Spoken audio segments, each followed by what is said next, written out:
Pasintabi po sa mga naghahapunan. May wanted ngayon sa Cebu City dahil sa isang umaalingasaw na krimen. Ang lalaking yan na nasa pool sa CCTV, nagkalat ng kanyang dumi sa isang KTV bar.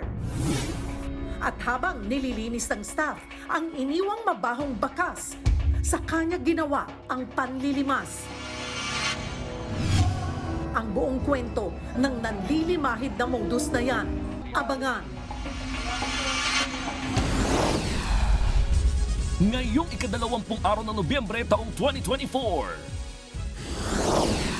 Makalipas ang 14 taon sa death row sa Indonesia, Mary Jane Veloso target mapauwi ng Pilipinas bago magpasko.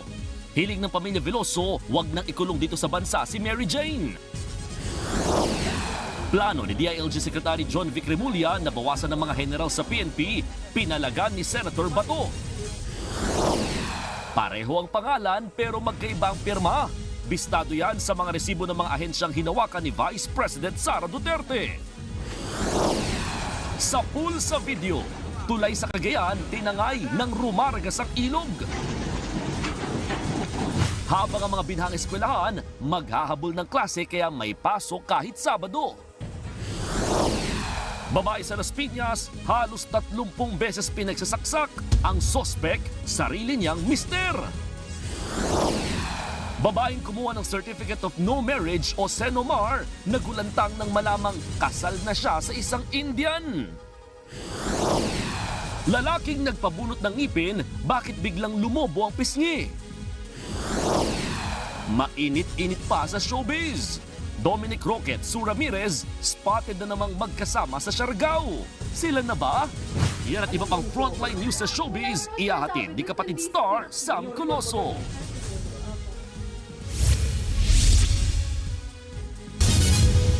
Uuwi na ng Pilipinas si Mary Jane Veloso na mahigit isang dekadang nasa death row sa Indonesia. Target siyang maibalik sa bansa bago magpasko. Pag-uusapan naman ng Pilipinas at Indonesia kung posibleng mabigyan ng clemency si Mary Jane para hindi na siya ikulong sa kanyang pag-uwi. Nasa frontline balitang yan si Maricela Lili. Kay Pangulong Bongbong Marcos na mismo nang galing. Uuwi na sa Pilipinas si Mary Jane Veloso, ang Pilipinang 14 na taon nang nasa death row ng Indonesia dahil sa kasong drug trafficking. Matapos ang isang dekadang pakikipag-usap sa gobyerno ng Indonesia, naipaglaban ang parusang kamatayan kay Mary Jane hanggang sa napagkasundo ang maibalik na siya ng Pilipinas. Ayon sa Pangulo, bagamat may pananagutan sa batas ng Indonesia, nananatili raw biktima ng pagkakataon ng ating kababayan. Ayon sa Department of Foreign Affairs, walang hininging kapalit ang Indonesia sa pagpapauwi kay Mary Jane. Remember, they've always been gracious to us. But of course, in the future, if they may, then certainly the Philippines will remember this gesture on the part of Indonesia. Wala pang kumpirmadong petsa ng pagbabalik bansa ni Mary Jane, pero target ng DFA na mapauwi ang ating kababayan bago magpasko. Sa kanyang pag-uwi, mga miyembro raw ng NBI ang susundo sa kanya sa airport. Ayon sa Department of Justice, hindi pa rin ganap na malaya si Mary Jane dahil kailangan niyang ituloy ang pagkakakulong dito sa Pilipinas. Posible umano siyang dalhin sa Bilibid o sa Correctional Institution for Women sa Mandaluyong. The legal custody would be Indonesia's because we are asked to respect their laws and jurisprudence, but the physical custody will be with the Philippines. Pero kasama raw sa pag-uusapan sa susunod na pulong ng Pilipinas at Indonesia ang planong pagpapataw ng clemency kay Mary Jane. Hiling din ng kampo ni Mary Jane kay PBBM. Pinakamaganda yan bago pa ilipad si Mary Jane. Magdeklara na kagad si Presidente Marcos Jr. ng clemencia. No? Kaya hindi na siya kailangan na ituloy sa anumang piitan. 2010 na aresto sa Indonesian airport si Mary Jane matapos makuhanan ng higit 2 kilo ng heroin sa maleta. Giit ni Mary Jane, pinabitbit lang ito sa kanya ng kanyang recruiter. Dahil dito, pinatawan siya ng parusang kamatayan. Ang 8 kasamahan ni Mary Jane sa death row, binitay na noong 2015. Hindi natuloy ang pagbitay kay Mary Jane sa tulong na rin ng last-minute appeal ni nooy Pangulong Noynoy Aquino kay dating Indonesian President Joko Widodo. Noong 2016, nagbigay ng go signal si dating Pangulong Rodrigo Duterte na bitayan si Mary Jane ayon sa isang Indonesian article. 2018, nang manghingi ng tulong si Mary Jane sa nakaraang administrasyon na tulungan siyang tumestigo laban sa mga recruiter na nakakulong na ngayon. 2022 naman, nang mangako si Pangulong Marcos na tatalakayin ang kaso ni Veloso sa kanyang state visit sa Indonesia. Ngayong Enero lang nang makakuha ng commitment ng pamahalaan na bisitahing muli ang kaso ni Mary Jane. Higit 50 Pilipino pa ang nasa death row sa iba't ibang bansa. Nagbabalita mula sa Frontline, Maricel Halili, News 5. Maagang pamasko para sa pamilya Veloso ang ibinalita ni Pangulong Bongbong Marcos na uuwi na nga ng bansa si Mary Jane. Ang hiling ng kanyang mga magulang sa halip na sa kulungan tuluyan na nilang makasama ang kanilang anak. Nasa frontline ng balitang yan, Simon Gualdez. Walang mapagsidlan ng tuwa ang mag-asawang Cesar at Celia Veloso. Kasunod ito ng balitang makakauwi na sa bansa ang anak nilang si Mary Jane. Tila maagang pamaskuro ito sa kanila. Si Tatay Cesar, bigla nga raw na ibsa ng iniindang pagkahilot paninikip ng dibdib nitong mga nakaraang buwan. Mas malakas na ang katawan ko, parang wala na akong sakit. Ang pakiramdam ko sa nabalitaan ko na uuwi na yung aking anak. Para ho bang, parang may nakadagan na mabigat sa amin na wala akong bigla lahat. Ang panganay na anak ni Mary Jane, labis din ng saya nang sabihin sa kanya sa telepono ang good news. Tagal na rin po ng panahon na hindi kami magkakasama. Miss na po namin buong pamilya po. Sa wakas po magkakasama-sama na kami at mabubuo na po yung pamilya namin. Taong 2010 nang arestuin sa Indonesia si Mary Jane matapos mahulihan ng higit 2 kilo ng heroin sa kanyang maleta. Git ni Mary Jane, ipinadala lang ito ng recruiter na hinihinalang parte ng isang malaking sindikato. Kaya naman si Nanay Celia, may pangamba raw na baka balikan si Mary Jane ng sindikato oras sa makabalik sa Pilipinas. Hiling ng pamilya, mabigyan na lang ng clemency at hindi na makulong pa sa bansa si Mary Jane. Mami naman na yun talaga may-ari talagang siya biktima lang. Siguro naman po, tama naman na po yung maglalabing 5 taon din siya sa kulungan na naghihirap at napakatanda doon. Wala pa mang eksaktong petsa pero pinaghahandaan na raw nila ang muling pag-uwi nito sa Pilipinas. Kahit kapos sa budget, pipilitin daw nilang makapaghanda ng adobong baboy at inihaw na isda na madalas request ni Mary Jane. Sakaling tuluyang payagang makauwi sa kanilang bahay si Mary Jane, may nakalana kaagad na kwarto para sa kanya. Nakapwesto na nga rito yung kama, may ilang appliances din gaya ng electric fan at may aircon pa. Ilan ito sa matagal nang inihanda ng pamilya para kay Mary Jane. Nakatakda ng bumiyaya mga magulang at anak ni Mary Jane sa Indonesia ngayong Disyembre. Pero dahil sa anunsyong pagpapauwi na rito, baka hindi na raw yan matuloy. Ako po ay nagpapasalamat sa ating Pangulo na naaksyonan na yung kaso ni Mary Jane, na naalala niya yung kaso ni Mary Jane na matagal na po namin inilalapit. Papasalamat ako sa kanya at natudugunan na rin ang hiling namin sa kanya na sana matulungan niya yung aking anak na pauwiin na dito sa Pilipinas. Mas nabuhayan daw ngayon ng pag-asa ang pamilya Veloso na ilang Pasko ring di nakasama si Mary Jane dito sa Pilipinas. Nagbabalita mula sa Frontline, Mon Gualvez, News 5. Kambyo tayo sa police report. Halos 30 beses pinagsasaksak ang isang babae sa Las Piñas. Ang sospek kanyang mister na nag-text pa raw ng goodbye matapos patayin ang kanyang misis. Nasa frontline ng balitang yan si Gary De Leon. Duguan at wala ng buhay nang matagpuan ang babaeng ito sa isang parke sa Barangay Manuyo 2 sa Las Piñas City noong Lunes ng tanghali. Nagtamo ng 29 na saksak ang biktima. Ayon sa mga pulis, huling nakita ang babae na nakikipagtalo sa isang lalaki sa parke. The account of the witness, maaga pa sila dun sa open field. Ang mga bystander dun ay nakita na nag-aaway sila.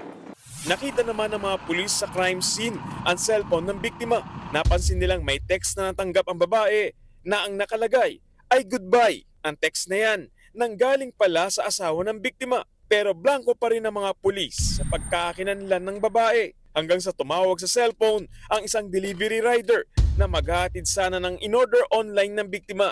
Itinuro naman ng rider ang address ng biktima sa Pasay City. Dito na naabutan ng mga pulis ang asawa ng biktima na suspect sa pananaksak. Unknowingly, nandun din yung suspect. So, we conducted inquiry. Yung identity ng babae ay na-establish na namin. At saka yung nag-message ng goodbye. Agad inaresto ang mister ng biktima. Kinumpirma naman ng ilang testigo na ang asawa rin na nakita nilang kasama ng biktima sa parke.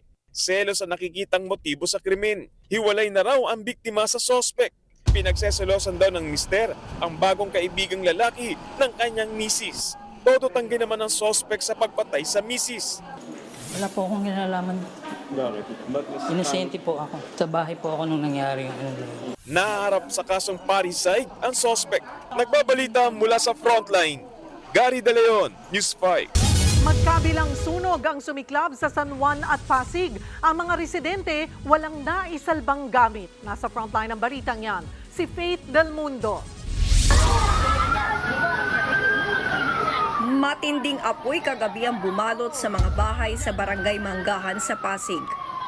Hamon sa mga bumbero ang masikip na daanan kaya nahirapan silang apulahin ang apoy. Ang ilan nga umakyat na ng bubong. Binomba ng tubig ang mga nagliliyab na bahay. Karamihan sa mga residente nagulantang sa sunog. Walang naisalbang gamit. Paranda rin agad Saka tumulong din agad. Sunog na rin yung bahay namin hanggang sa wala na po kami nagawa Nasunog na ng tuluyan. Salba pong gamit, wala po Basta ma-survive lang kami. Kinakabahan ako, hindi ko na alam kung anong gagawin ko, basta tumakbo na kami. Tumagal ng 1 oras ang sunog bago ito naapula. Wala namang sugatan o namatay bagamat nasa 100 pamilya ang nawalan ng bahay. Isa pang sunog ang sumiklab kahapon sa Barangay Kabayanan sa San Juan. Napatakbo ang mga residente, 15 bahay ang nilamon ng apoy. Kabilang sa nasunugan si Jocelyn Reyes na napaiyak na lang. Mag-a-abroad na sana siya para magtrabahong domestic helper sa Kuwait. Pero natupok ng apoy ang kanyang mga papeles. Opo, paalis na po sana ako. Kaso nasunog po lahat talaga.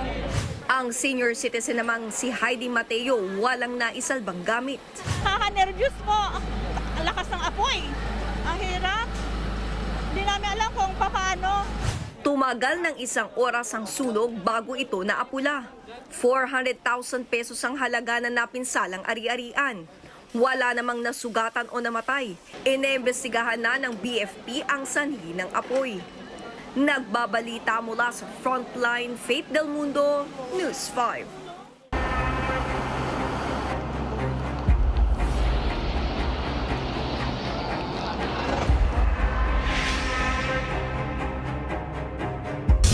Tinangay ng rumaragasang ilog ang isang tulay sa Cagayan habang ang mga binang eskwelahan maghahabol ng klase kaya may pasok sila kahit Sabado. Nasa frontline ng balitang yan si Brian Basa.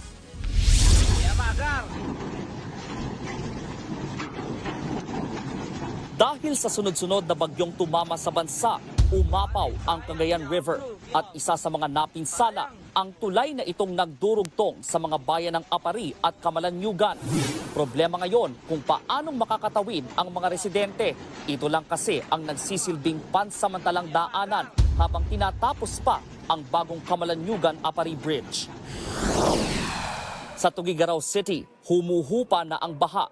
Pero hindi pa rin nagagamit ng mga estudyante ang ilang classroom sa Balzain East Elementary School. Nananatili pa rin kasi roon ang ilang evacuees. Ginawa munang sampayan ang hallway na ito ng paaralan. Nakasabit sa magkabilang gilid ang mga damit na pinatutuyo ng mga residente pagkatapos ng baha. Mawawala rin ang mga ito pagkabalik ng klase dahil ililipat na ang mga evacuee sa katabing multipurpose hall. May ilang guro namang naglilinis na ng kanilang mga classroom. Si Teacher Jovelyn, todo lang paso sa sahig para maalis ang putik. Pero higit sa mga nabasang gamit sa eskwelahan, mas inaalala ng mga guro ang kanilang mga mag-aaral na maraming lecture na nabinbin. Imbes na marami yung oras naming magturo sa kanila, nababawasan kasi nai-interrupt nga, sir. Ganito rin ang sentimiento ng mga magulang dahil mahigit 1 buwan nang hindi nakapasok sa eskwelahan ang kanilang mga anak. Hindi rin daw kasi umuubra ang online classes. Nag-brown out dahil po sa pagbaha. Hindi po na-explain ng maayos ng teacher po kasi po hindi nga po face-to-face. 35 araw na walang pasok sa probinsya ng Cagayan dahil sa mga bagyo at baha.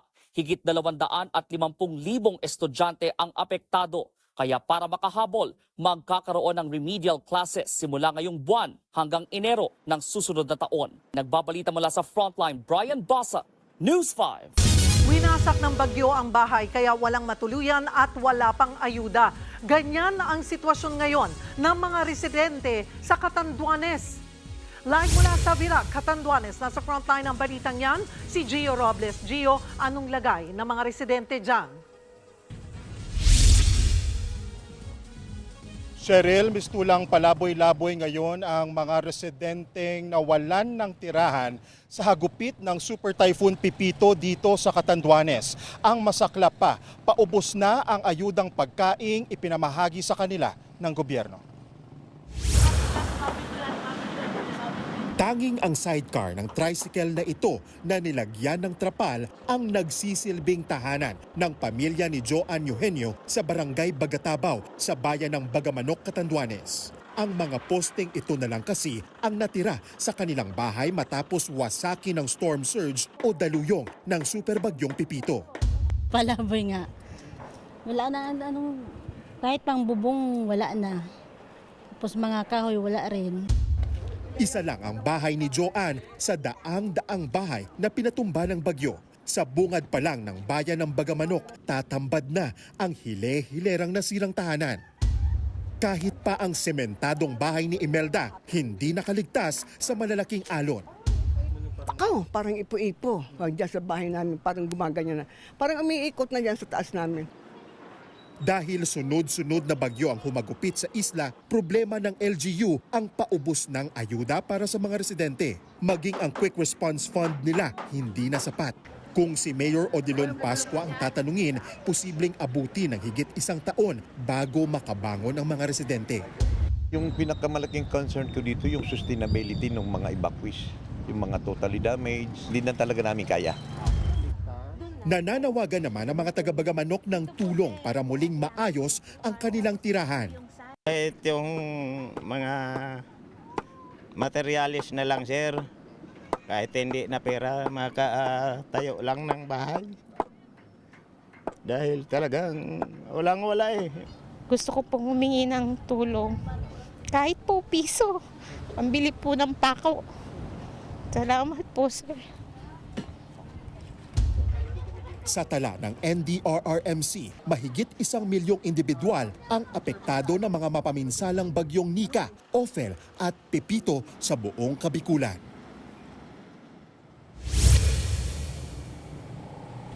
Cheryl, una nang tiniyak ni Pangulong Bongbong Marcos sa kanyang pagbisita sa Catanduanes kahapon na bibigyang prioridad ang pagsasaayos sa mga nawasak na mga tirahan. Alam mo, Cheryl, habang wala pa yan ay kanya-kanya muna ng diskarte ang mga kapatid natin dito sa Catanduanes para makaraos lang sa araw-araw. Balik sa'yo. Maraming salamat, Gio Robles. Plano ni DILG Secretary John Vic Remulla na bawasan ng mga general sa PNP. Pero ngayon pa lang pumalag na agad rito si dating PNP Chief Senator Bato de la Rosa.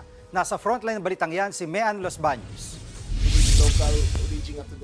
Kung si Interior Secretary John Vic Remulla ang tatanungin, masyado ng maraming general sa Philippine National Police. Kaya isa raw sa mga unang tatrabahuin ng kalihim ay ang pagbabawas sa kanila.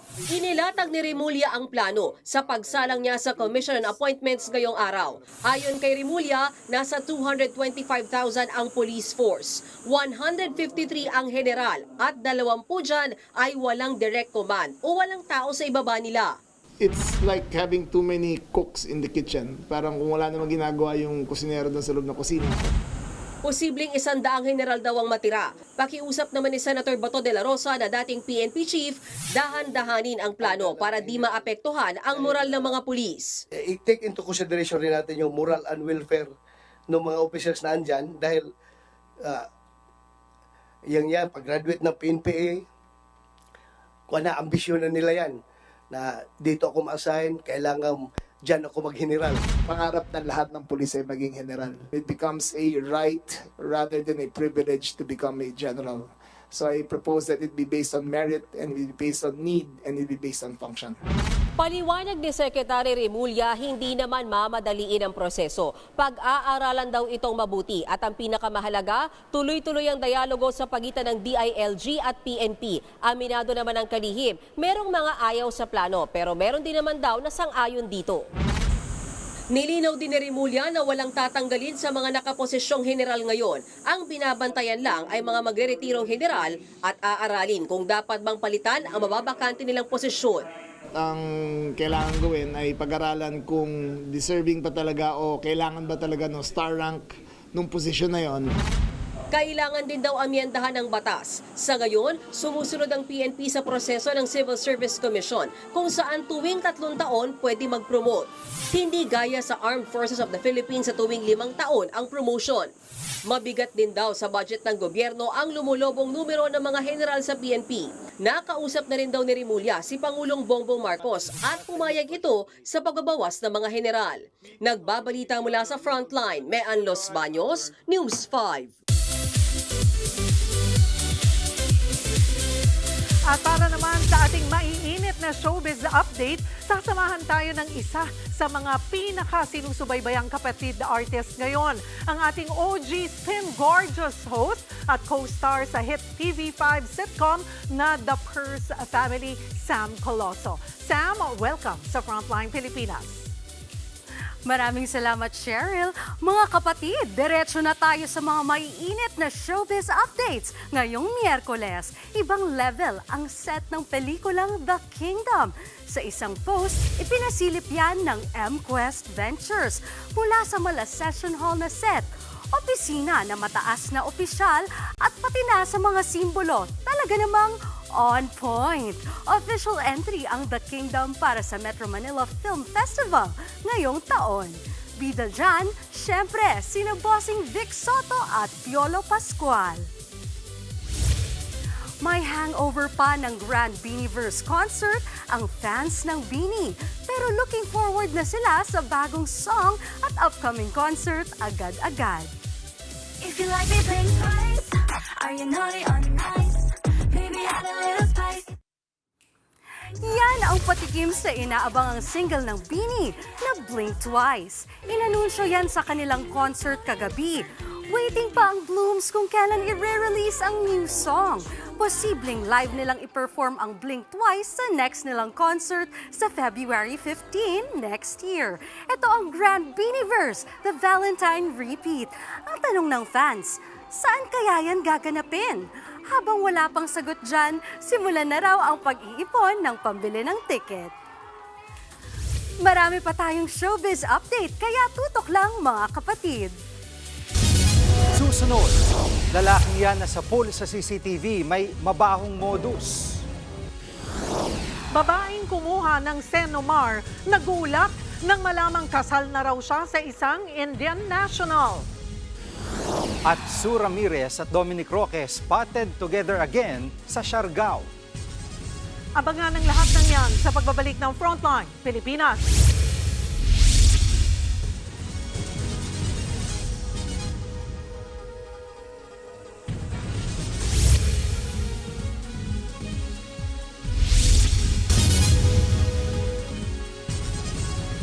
Mga kapatid, Julius Babaw po, nasa Middle East o saan mang dako ka ng mundo, manatiling may alam at may pakialam sa mga mainit na balita dito sa ating bansa.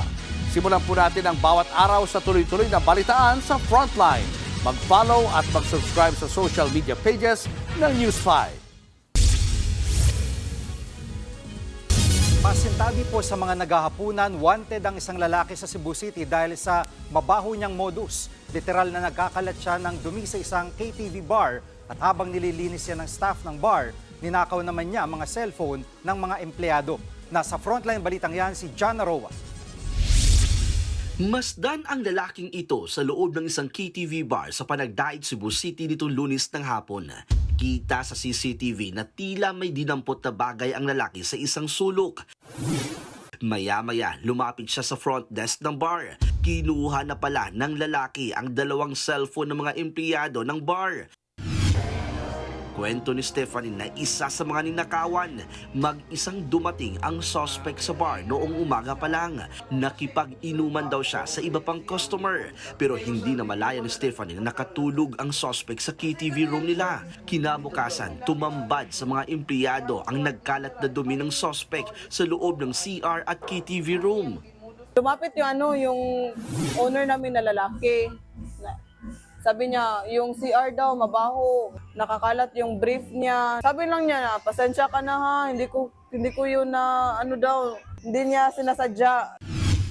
Nakapagbihis na raw noon ang suspect na makunan ito sa CCTV. Ang ginamit niya pang pulang short, ninakaw pa mula sa sampayan ng mga empleyado, habang itinapon naman niya sa basurahan ang kanyang short at brief na puno ng kanyang dumi. Hindi ko na malayan na talaga yung anong ginawa niya. Kasi nabisi ako sa paglinis ng kalat niya. Hindi ko alam, modus na pala niya yun.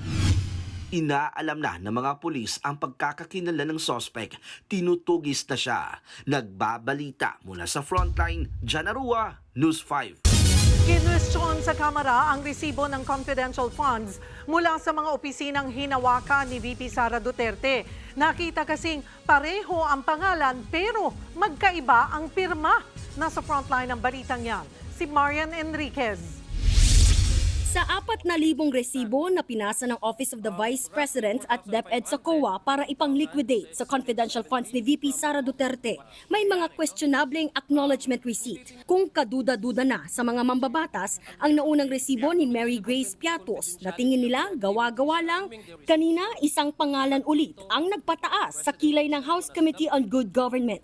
Dahil isang Kokoy Villamin ang pumirma rin sa tag-isang acknowledgement receipt na pinasa ng OVP at DepEd. Pero magkaiba ang pirma.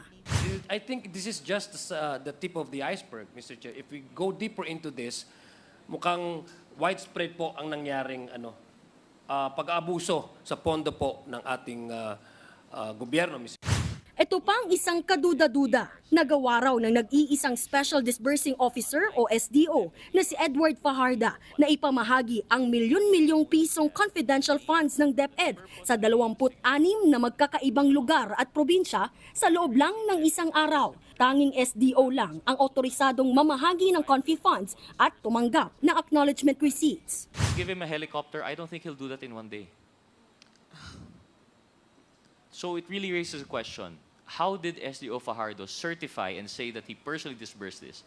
Dati nang kine-question kung paano ginastos ng OVP ang confidential funds nila sa loob lang ng 11 araw.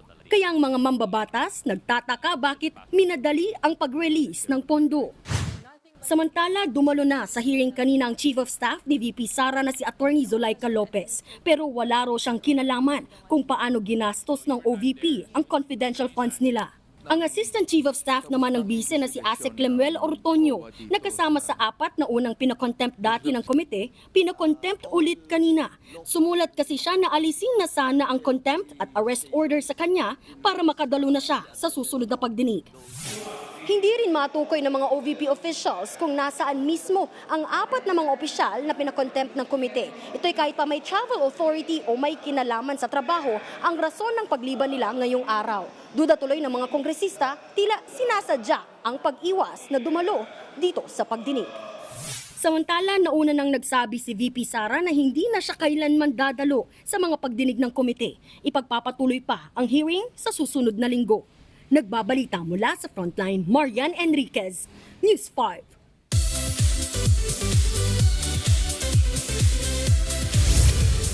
Pagkatapos ng viral na eksena ng halikan sa isang bar, spotted again na magkasama sa Siargao sina Sue Ramirez at Dominic Roque. Nasa frontline ng balitang yan, si MJ Marfori. What? Dominic Roque at Sue Ramirez? Buzzing agad ang Zoom-Dom era. Dahil sina Sue Ramirez at Dominic Roque spotted na naman, pero wala pa rin inaamin. Sa online program ni Mama Ogs, inilabas ang kuha kina Sue at Dom na nasa Siargao nitong Lunes. Ilang araw bago yan, umattend pa si Dominic sa block screening ng pelikula ng kanyang bro na si Catherine Bernardo. Kaya ang kwento, bumalik ng Siargao si Dominic after nito. Si Sue naman ay October pa nasa isla. Early this month, nag-viral ang eksenang halikan nila sa isang bar doon. Kasunod niyan ay ang kumpirmasyon ng dating karelasyon ni Sue na break na sila ng aktres. Pareho namang single ang dalawa kaya walang issue kung maging sila. Ang maugong na tanong lang ngayon, nasa Siargao ba sila as a friend o more than friends na? Nagbabalita mula sa Frontline. MJ Marfori, News 5. Susunod, babaeng gusto nang magpakasal, may kakaibang humahadlang. May record kasing misis na raw siya ng isang Indian national. Nakakatromang experience naman sa Amerika, may mga natrap sa pumalyang amusement ride. At si Teniente L.A. Tenorio, bagong head coach ng Batang Gilas. Yan at iba pang Frontline News sa sports, ihahatid ni PVL star Fifi Sharma. Yan at iba pa sa pagbabalik ng Frontline Pilipinas.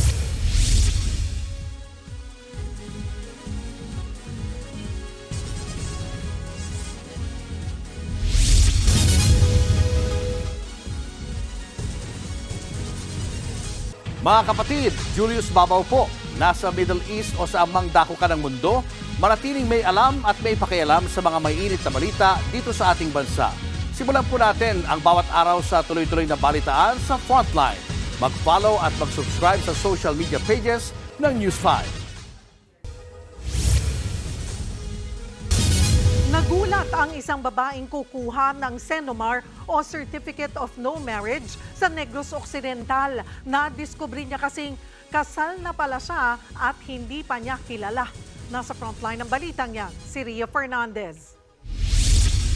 Matapos ang mahigit 2 taong relasyon, handa nang magpakasal si Evelyn at kanyang nobyo. Pero may nadiskubre si Evelyn bago ang kasal nila sa Disyembre. Imbes na Certificate of No Marriage o Senomar, marriage certificate daw ang ibinigay sa kanya ng Civil Registry sa Bacolod. Gulat na gulat daw siya nang malamang 1 taon na siyang kasal sa isang Indian national. Hindi pa nga raw siya nakatutungtong ng Valenzuela kung saan daw ginanap ang kasal at kahit sa Caloocan kung saan nakuha ang marriage license. Ang malala pa, hindi niya rin kilala ang sinasabing asawa niya sa dokumento. Ang pinagtataka pa ni Evelyn, tama ang mga nakalagay na personal niyang detalye maliban sa kanyang pirma. Stress, may kasal ko sa tao nga hindi ko kilala. Wala ko man lang nakita. Pinuntahan namin ang Civil Registry sa Caloocan para i-verify ang laman ng dokumento. At dito namin nabistong sa ibang tao nakapangalan ng marriage license number ng kanyang marriage certificate. Base sa Caloocan Civil Registry Department, existing ang nakatalang marriage license number sa dokumento. Yun nga lang, hindi raw yun tumutugma sa mga nakasulat na pangalan. Ayon naman sa Philippine Statistics Authority NCR4 na may sakop sa Valenzuela Civil Registry, ministerial at depository lang ang trabaho nila. Ibig sabihin, nakabase lang ang kanilang local offices sa mga isinusumiteng papeles ng mga aplikante. Tingin ng PSA, biktima ng identity theft si Evelyn. Our NS has already instructed yung ating pong Fraud Management Division to conduct investigation. So mag-uumpisa po tayo doon sa pag-iimbestiga from the time na nag-apply sila ng marriage license and also syempre kung sino yung nag-solemnize ng kanyang marriage. Ayon sa PSA, matrabaho ang pagpapakansela ng marriage certificate ni Evelyn. Pero tiniyak nitong tutulong silang maresolba ang issue para matuloy ang inaasam na kasal ni Evelyn. Nagbabalita mula sa Frontline, Ria Fernandez, News 5.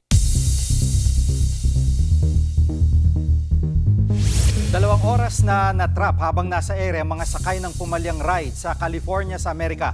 May nakabaligtad at meron ding nakatagilid sa 22 sakay ng Cherry Picker ride.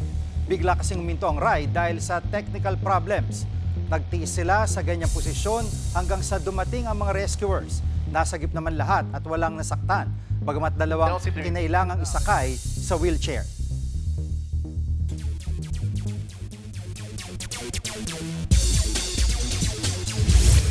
Sports news naman tayo, itinalagang bagong head coach ng Gilas Pilipinas Youth, si Barangay Ginebra star L.A. Tenorio. Malaking bagay ang malawak na experience si Teniente para gabayan ang Batang Gilas. Ayon kay Samahan ng Basketball ng Pilipinas President Al Panlilio, magsisilbing tulay si Tenorio kay grassroots program Head Norman Black at Gilas Pilipinas Head Coach Tim Cone. Naniniwala din daw ang SPP na hindi lang basketball ang ituturo ni Tiniente sa Batang Gilas, kundi mga life lessons din. Bukod sa higit isang dekada bilang Gilas player, may experience na rin si Tenorio bilang assistant coach. Isa nga siya sa mga assistant coach ng may uwi ng Pilipinas ang gold sa nakaraang Asian Games. Papalitan ni Tenorio si Coach Josh Reyes. Susunod, lalaki nagpabunot ng ngipin, bakit lumobo ang pisngi? At bagong Captain America at si Snow White nakaharap ng News 5 sa Singapore. Tutok lang mga kapatid, magbabalik pa ang Frontline Pilipinas.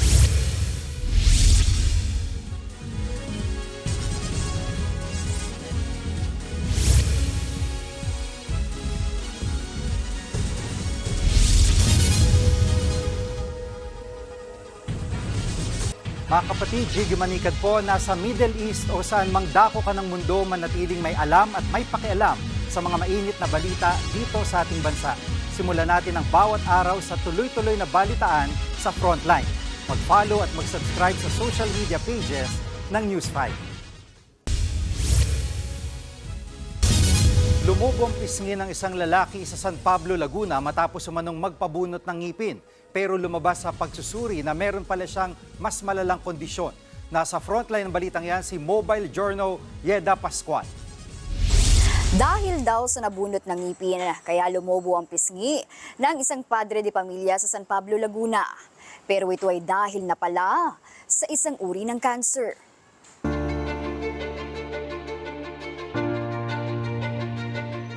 Dalawang taon ang tinitiis ng 41 anyos na si Tatay Michael Bautista ang kanyang lumubong pisngi. Ngayon, nagsusugat na at tila nanganak pa ito ng maliliit na bukol. Kwento niya, nagsimula raw ito matapos matanggal ang isa niyang ngipin sa may bagang. Nang magpakonsulta, dito na na-diagnose na mayroon siyang cancer na lymphoma. Madalas ang sumasakit ang tuhod ko, pisngi ko, doon sa loob ng ngipin ko. Ayon kay Dr. J.C. Jacinto, isang oncologist, hindi pa tukoy kung ano ang nagdudulot ng lymphoma. Pero may risk factors na maaaring magpataas sa tsansang magkaroon nito. Tulad ng pagkakaroon ng infection, mahinang immune system, exposure sa chemical at radiation, pagiging obese, paninigarilyo at maaaring nasa lahi rin o namana. Maaaring may ibang cause. Nangyari lang dahil doon sa area na yon, doon nabuo or nag-deposit yung mga abnormal cells. May mga sintomas din na hindi dapat daw ipagsawalang bahala. Tulad ng biglang pagkakaroon ng painless na bukol, pamamaga sa ilang parte ng katawan, lagnat, pagbaba ng timbang, pagpapawis sa gabi, at mabilis na pagkapagod. Nananawagan po ako sa mga nanonood na humingi ng tulong sa pagpapagamot ng karamdaman ko to. Nagbabalita mula sa Frontline, Mobile Journal, Yeda Pascual.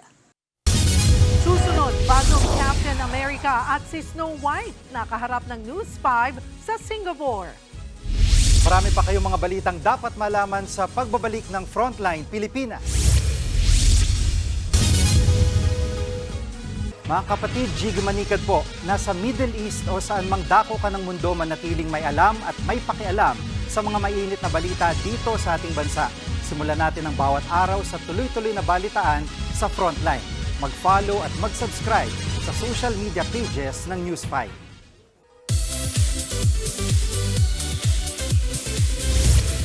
Pak na pak ang upcoming year para sa entertainment giant na Disney. Ang kanilang mga pasabog for 2025 ipinahagi nila sa Singapore kasama pa ang ilan nating kapatid stars. Nasa frontline ng balitang yan si MJ Marfori. Wait for it. Mula Marvel, Be warned. Star Wars, animation, at mga bigating pelikula. Dinala nila sa Singapore ang the best of the best ng Disney. Anxiety, joy, lahat ata ng emosyon mararamdaman mo dito sa Disney Showcase dahil sa mga bonggang lineup ng mga palabas na talagang aabangan na nga natin this 2025. At ang pinakabongga pa, nandito ang mga K-OPA stars at mga Hollywood stars na makakasalamuhan natin. At syempre, kikwento nila sa atin ang 2025 lineup ng Disney. Sa event na ito, nagpasilip ang Disney sa na-delay na live action ng Snow White starring Gal Gadot at Rachel Zegler na showing na this March 2025. Incredible story to the impeccable music. We cannot wait to bring this magic-filled adventure to a theater near you very, very soon. Lumanding na rin ang pinakabagong Captain America na si Anthony Mackie. Sa kanya pinasa ni Chris Evans ang role. Fresh naman mula Pamilya Sagrado, kasama rin natin si Kyle Echari at High Street star AC Bonifacio. May specialty content din sila, kasamang ilang Hollywood at Korean stars. Sa Day 2 ng Disney Content Showcase bukas, abangan naman ang Korean superstar interviews ng News 5. Present sina Kim Soo-yoon, Joo Ji-hoon, Park Yoon-bin at marami pang iba. Nagbabalita mula sa Frontline, MJ Marfori, News 5. Saludo sa ating mga kapatid sa frontline ng mga balita. Binigyang pagkilala po ang mga kasamahan nating sina Frontline Pilipinas sa anchor Jiggy Manicad at News 5 reporter Gary De Leon. Pinarangalan sila bilang Gawad Pilipino Lingkod Bayan 2024. Para po yan sa kanilang mga kontribusyon sa lipunan bilang mga mamamahayag. Ang pagkilalang ito ay mula po sa non-government organization na Gawad Pilipino. Congratulations sa iyo, kapatid! Maraming salamat po. Thank you. Maraming salamat po sa lahat ng bumubuo ng Gawad Pilipino Award sa pangunguna ni Dr. Danny Manghas. Ayan, pakita mo naman. Pala, I-flex mo naman yan, diba? Ang agang, pamasko. At bukas may isa pa tayo. Ay, abangan nyo po mga Abangan kapatid. nyo, may isa pa ho. May baon naman si Julius Babaw para sa Frontline Pilipinas. Pero, ganun na lang ba yun, diba, girls? Alam mo na. Diba? Alam mo na. Hintayin natin si Papo bukas kasi maganda yung dala-dala niya.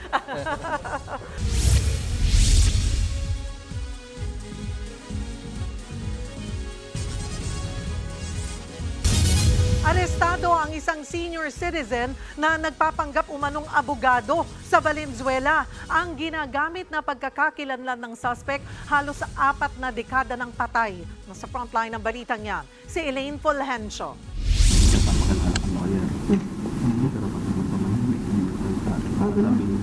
Hindi na nakapalagpa ang senior citizen na nagpapakilala bilang si Attorney Epafrodito Nuliora matapos arestuhin ng National Bureau of Investigation Special Task Force sa loob mismo ng isang korte sa Valenzuela City. Inireklamo siya ng Integrated Bar of the Philippines matapos madiskubreng hindi siya si Attorney Nuliora. Nabisto siya dahil sa mga kaduda-duda umanong kilos nang humarap sa korte para sa isang kliyente. Nag-appear siya ng physical sa court, no. Noong nalaman namin through the complaint ng IBP, nagkaroon kami ng verifications. Na-verify nga namin sa OBC na talagang patay na itong totoong Attorney Nuliora. Itong nag-a-appear na to ay impostor. Ayon sa NBI, taong 1986 pa namatay ang totoong Attorney Epafrodito Nuliora. Bagay na sinigundahan naman ng IBP. Wala raw ibang kapangalan ng namatay na abogado. Wala rin daw na ipakitang anumang patunay sa otoridad ang sospek na siya ay isang abogado. Dati na rin inireklamo ang sospek sa parehong kaso noong 2011. Pero nanindigan pa rin ng nagpakilalang abogado na siya si Attorney Nuliora at na-admit siya sa Philippine Bar noong 1979. I'm a legitimate lawyer eh. Abogado ako eh. I'm not a fake lawyer.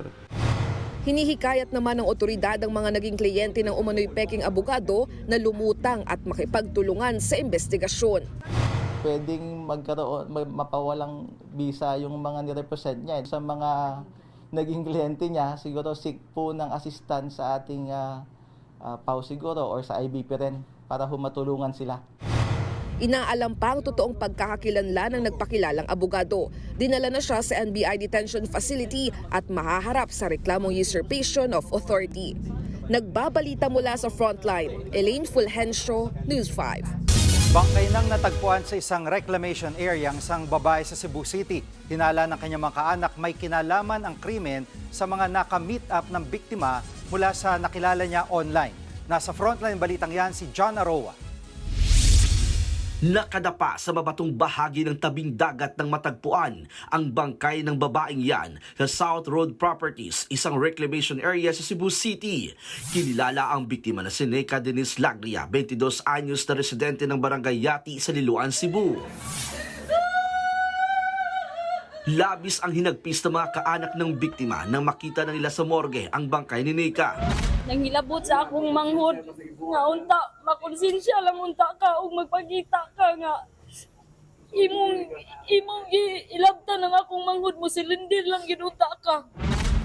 Nagtatrabaho raw ang biktima sa isang kainan sa Mandawi City. Madaling araw kahapon nang umalis si Neca para pumasok sa trabaho pero hindi na raw siya nakauwi. Ang masaklap, hindi rin daw dumating sa pinapasukang kainan si Neca. Hindi rin daw siya matawagan ng kanyang pamilya. Palaisipan naman sa pamilya ng biktima kung sino ang pumatay kay Neca. Sakit. Sakit kay mayon tatog pagbuot sa Ginoo ang iyahang kamatayon. Pagbuot magod sa tao. Gibutlan siya siyang ginabuhi. Nikotlo ang ginabuhi. Nawala yung pangandoy. Nawala yung pangandoy siyang pamilya. Pero ayon sa kanyang pinsan, baka may kinalaman ito sa mga naka-meet up ng biktima mula sa mga nakilala niya online. Ayon naman sa Cebu City PNP, posibleng sa ibang lugar pinatay ang biktima at itinapon lang sa reclamation area.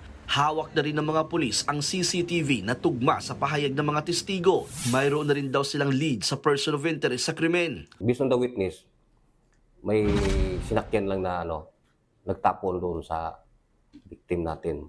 There was a crime committed, but as to the place where it was committed. Nagbabalita mula sa Frontline, John Aroa, News 5. Sinalakay ng mga operatiba ang umano'y illegal na quarry site sa Davao City. Arestado ang 13 trabahador. Nasa frontline ng balitang yan, si Bril Montalvo. Dali-dali ang mga operatiba ng National Bureau of Investigation Davao sa pagtakbo sa liblib at mabatong bahagi ng Barangay Tamugan sa Davao City noong Lunes. Target nila ang mga trabahador sa umano'y illegal na quarry operation. Hindi na nakatakas pa ang isang lalaki na sakay ng backhoe. Nagpatuloy pa ang habulan hanggang sa bahay ng mga trabahador. Ilang saglit pa, may mga operatibang nagpaputok ng warning shot para pigilan ang mga tumakas. 13 trabahador ang nahuli. Ayon sa NBI Davao, dumulog sa kanilang tanggapan ang Davao City Environment and Natural Resources Office dahil sa iligal na pagmimina sa lugar. Wala raw itong sapat na dokumento sa pag-ooperate, pero depensa ng ilang trabahador. Nadamay lang sila at hindi alam na iligal ang pinasukan nilang trabaho. Hindi ako trabahante doon sa quarry. Meron akong amo. Hindi ako nakadating doon sa site. Nasa kalsada lang ako. Ayon sa NBI, kasabwat umano ng operator ng quarry ang ilang barangay officials. Pinaghahanap na sila ng mga otoridad. We cannot disclose the identity of the person behind this illegal quarry. We have strong evidence which would link and connect him that indeed he was the one responsible for all this illegal quarry in Tamugan Figure. Mahaharap ang mga naarestong trabahador sa reklamong paglabag sa Philippine Mining Act of 1995. Nagbabalita mula sa Frontline, Bril Montalvo, News 5.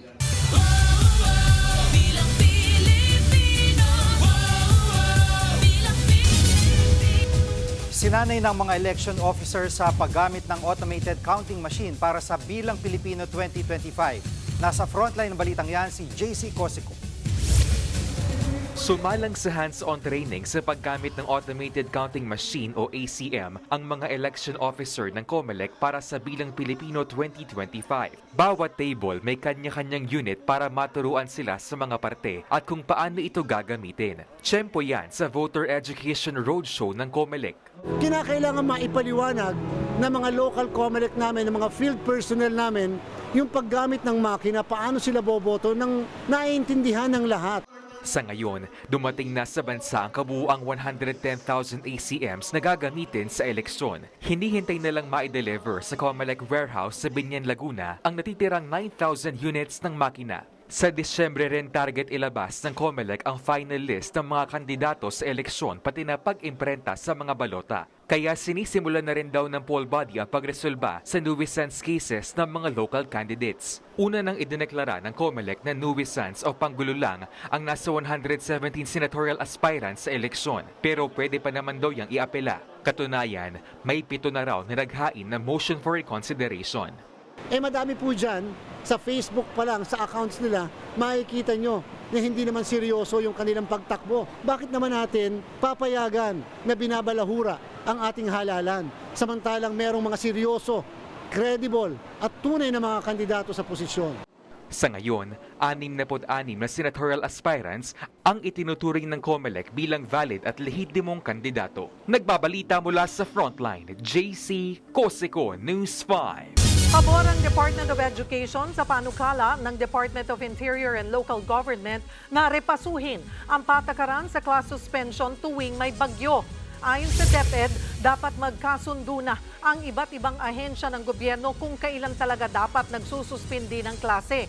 Mahirap kasing habulin ang oras na nasasayang kapag walang pasok ang mga bata. Sa tala ng DepEd, nasa 36 na araw na ang nawala sa academic calendar 2024 to 2025 dahil sa mga class suspension. Kasabay nito, pinamamadali na rin ni Education Secretary Sonny Angara ang pagrepaso sa sariling patakaran ng DepEd tungkol sa class suspension. Tama din na maging prioridad yung kaligtasan, safety at welfare ng ating mga guro. Pero on the other hand naman, dapat may balance din. May hinahabol tayong na learning crisis at hindi pwede na basta-basta na lamang nagsususpinde. Uminit ang ulo ni Senador Alan Peter Cayetano kay DPWH Secretary Manuel Bonoan. Katakot-takot daw na traffic ang naidulot ng proyekto ng ahensya sa Taguig na kulang din sa konsultasyon. Nasa frontline balitang yan si Mean Los Baños. Ang sa akin, sir, gaano malayo from the Nagkumpulan ang mga senador habang nagpapaliwanag si Senador Alan Peter Cayetano kay DPWH Secretary Manuel Bonoan. Kasunod yan ang pagsuspende ng budget deliberation sa plenaryo kagabi. Naglabas ng sama ng loob si Cayetano kay Bonoan dahil itinuloy pa rin ang Laguna Lakeshore Highway kahit kulang daw sa konsultasyon. Depensa ng DPWH sa pamamagitan ni Senator Grace Poe na sponsor ng kanilang budget. All the LGUs that will be so hindi ko na isa-isa part of that route was consulted. So kung kinonsultan nyo lahat, bakit hindi nyo kinonsulta ang Taguig?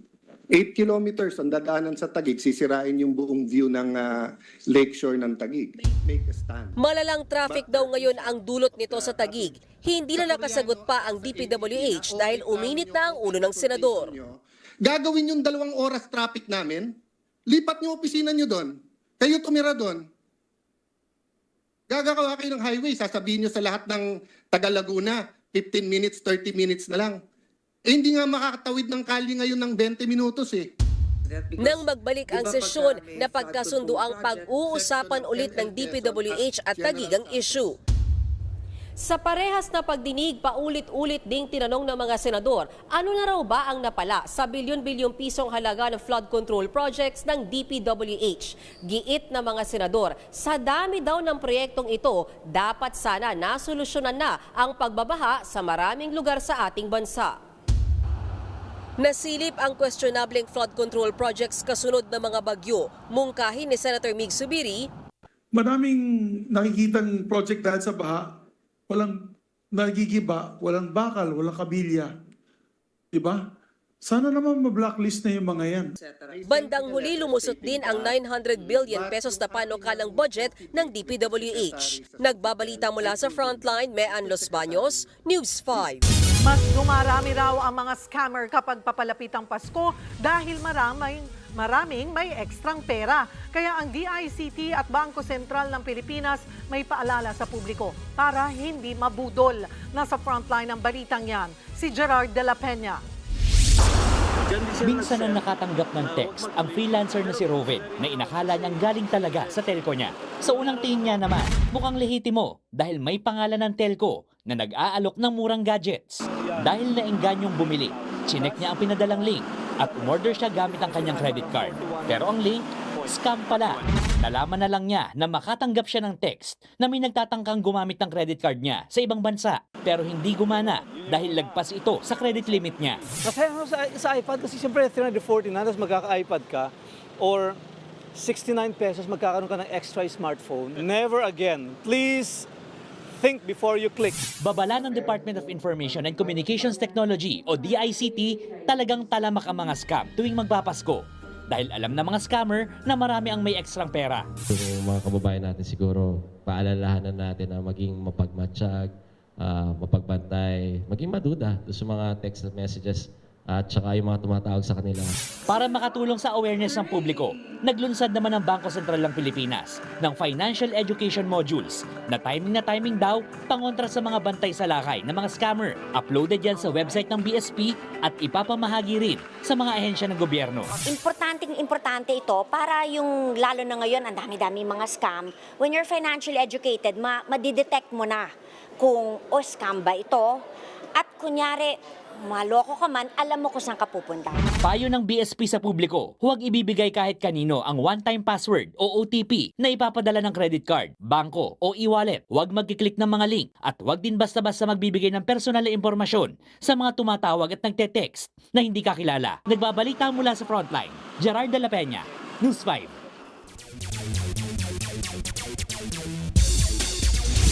Susubukan ng UE Red Warriors na kunin ang natitirang spot sa Final Four ng UAAP Season 87 Men's Basketball Tournament. Pero di rin daw basta-basta magpapatalo ang pasok na sa semis sa UP Fighting Maroons. Live mula sa PhilOil Eco Oil Center, nasa frontline ng balitang yan si Ian Suyu. Ian, sino na ang lamang?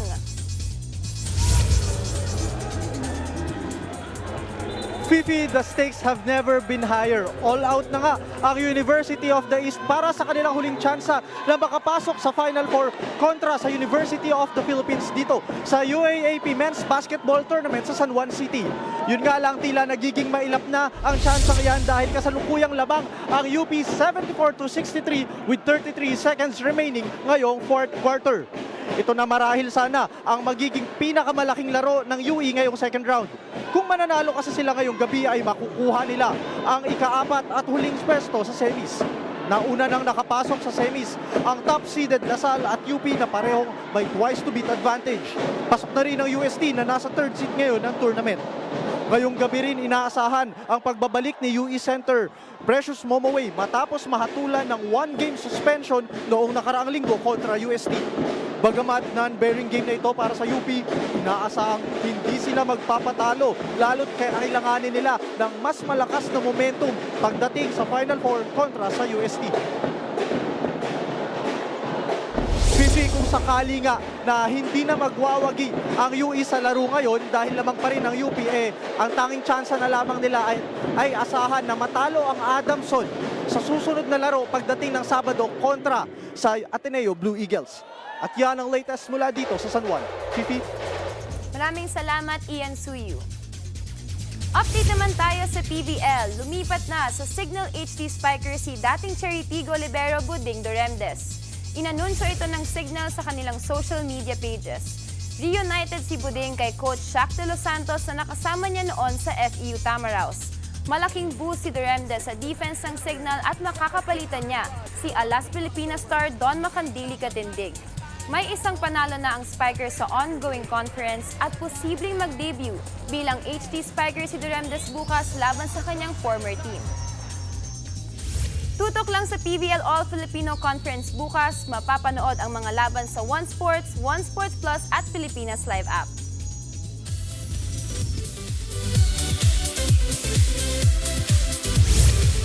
Pagkatapos ng Miss Universe 2024, the search is on naman para sa susunod na Miss Universe Philippines.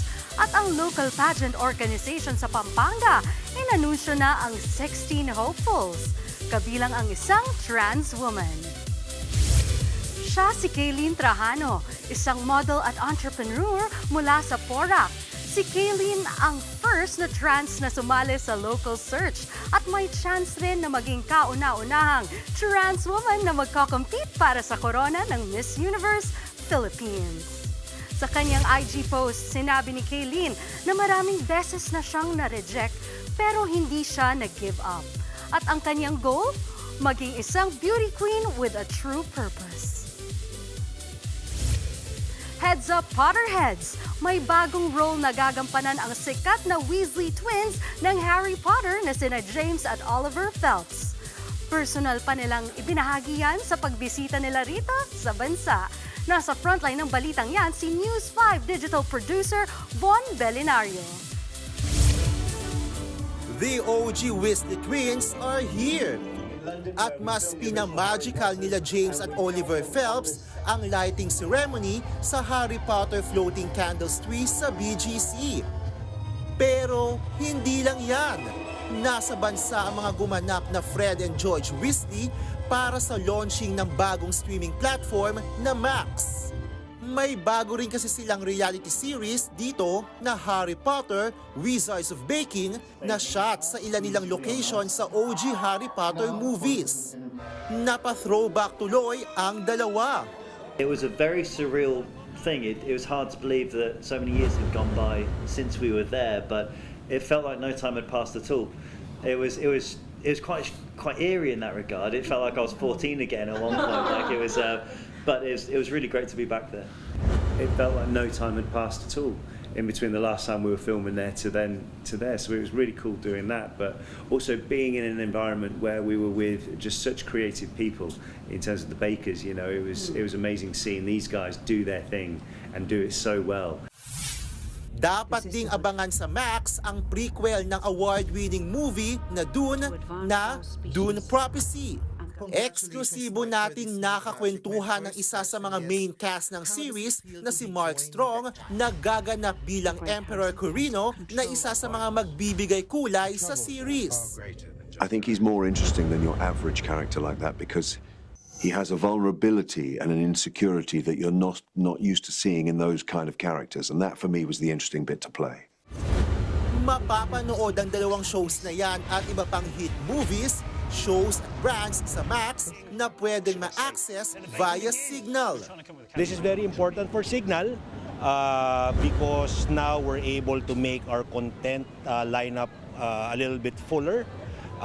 Hindi na lang tayo news, sports, and entertainment. Now you have very strong properties from Max that you can play. Nagbabalita mula sa Frontline, Von Belinario, News 5. Susunod, K-pop idol na si Soobin ng grupong TXT. Timeout muna sa Limelight. At BTSV at grupong UNICE, wagi sa kauna-unahang Korea Grand Music Awards. Tuloy-tuloy pa ang makabuluhang balitaan sa pagbabalik ng Frontline Pilipinas. Mga kapatid, Cheryl Cosimpo, nasa Estados Unidos, Canada o saan mang dako ka ng mundo, manatiling may alam at may pakialam sa mga mainit na balita dito sa ating bansa.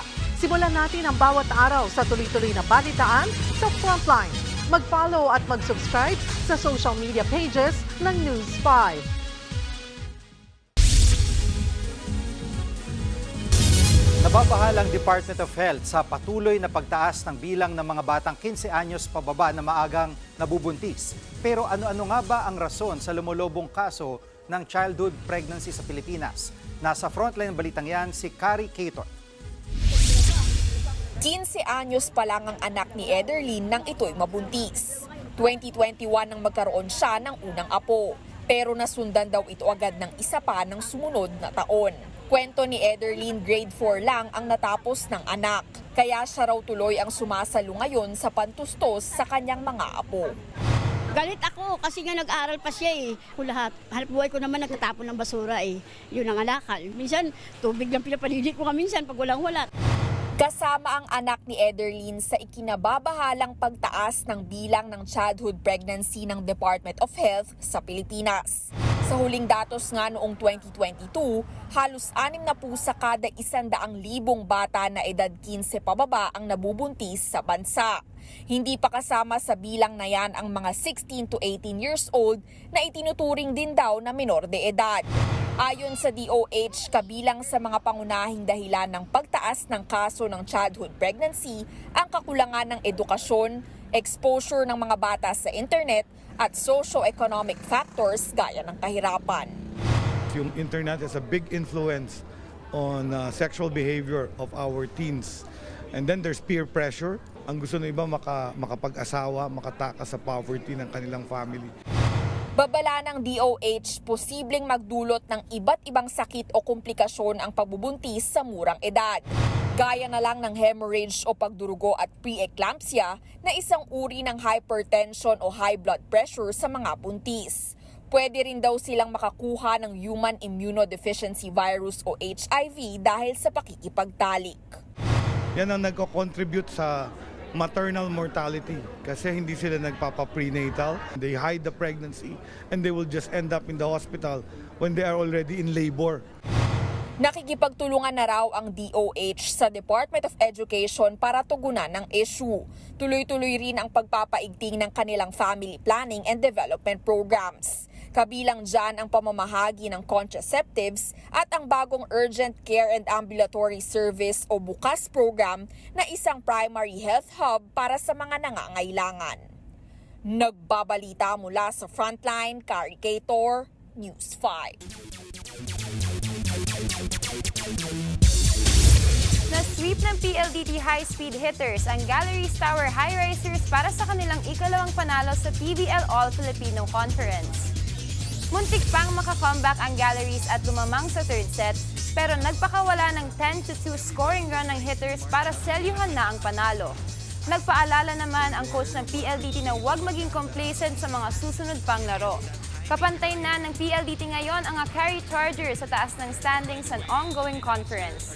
Sila pa lang ang dalawang teams na may dalawa ng panalo. Makakapaglaro na sa next game ng Gilas Pilipinas si Kai Soto matapos ang concussion na nakuha niya sa Japan D-League game ilang araw na ang nakaraan. Kinumpirma ni Gilas manager Richard Del Rosario na cleared nang maglaro si Kai. Malaki ang magiging role niya lalo na sa tapatan ng Gilas at mas matatangkad na Team New Zealand bukas. Bukod kay Soto, kasama rin sa initial lineup si Coach Tim Cone, sina Justin Brownlee, Junmar Fajardo at Scotty Thompson. Pati na rin sina Japet Aguilar, CJ Perez at Dwight Ramos. Naroon din sina Carl Tamayo, Kevin Kiambao, Mason Amos, Calvin Oftana at Chris Newsom. Emosyonal ang tennis legend na si Rafael Nadal matapos ang kanyang pinakahuling professional tennis game sa Davis Cup sa Spain.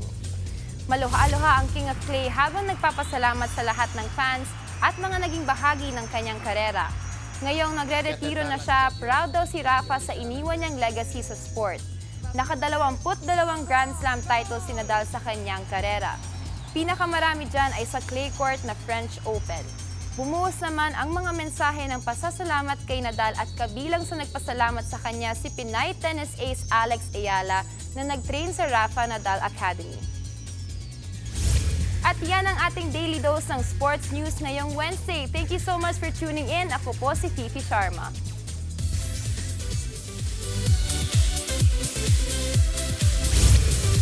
Mga kapatid, nagpaalam para sa kanyang pansamantalang hiatus si TXT member Subin.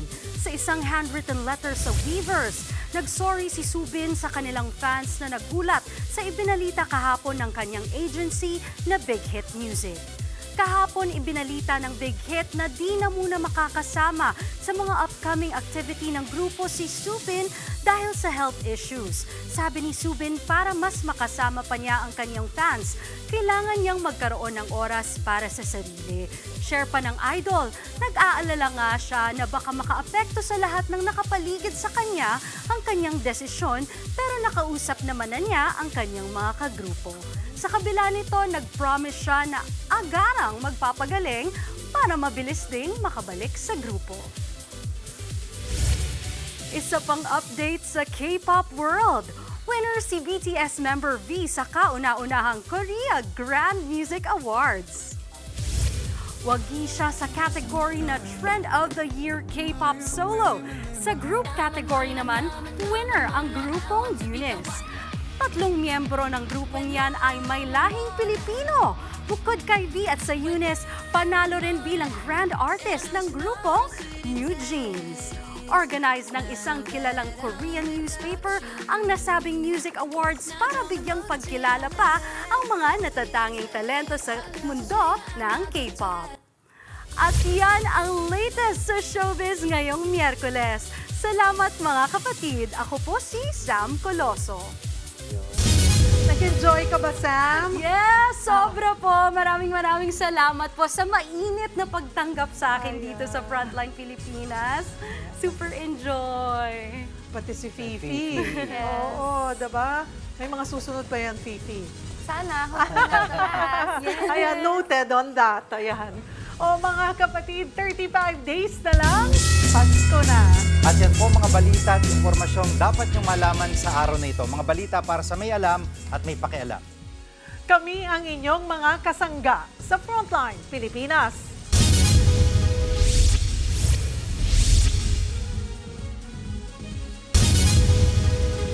Mga kapatid, Cheryl Cosing po. Nasa Estados Unidos, Canada o saan man dako ka ng mundo, manatiling may alam at may pakialam sa mga maiinit na balita dito sa ating bansa.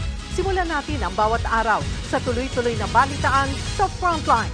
Mag-follow at mag-subscribe sa social media pages ng News 5.